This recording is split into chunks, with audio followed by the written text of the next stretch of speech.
Dickie Dread, New Age Travellers History 1960 to 1990. Chapter 7, Continuity and Social Collapse. Some continuity. Other notable events in 1988 include the following.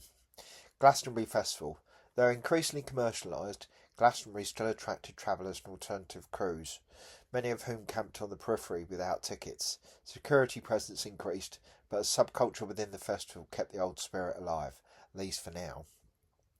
Mutoid Waste Company events. The Mutoids threw wild scrapyard parties with mutoid art, vehicles, sound systems and flames. The gatherings were part rave, part Mad Max theatre, heavily influencing early free party culture. The Avon Free Festival at Brinkley was one of the final sparks of the free festival culture before it was largely absorbed into or displaced by the rising rave scene. Held in Avon Valley near Bath, the festival was loosely organised by a mix of travelling sound crews, anarcho-punk remnants and local heads.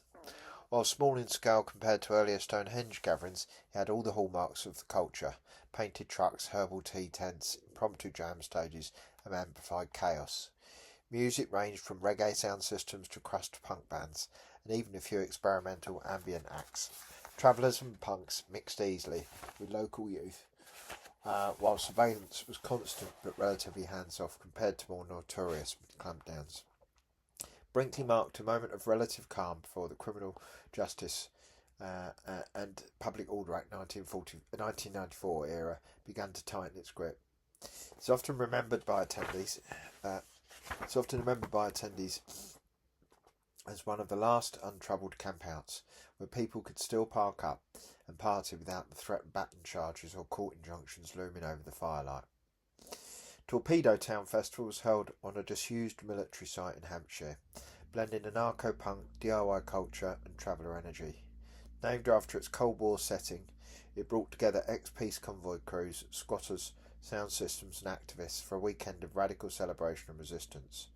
With punk, dub and experimental music, food kitchens and political workshops, it symbolised how the scene adapted post-Beanfield, nomadic, creative and defiantly ungovernable.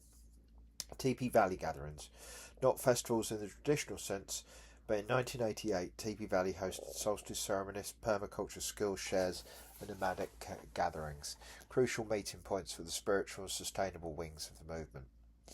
Early acid house raves.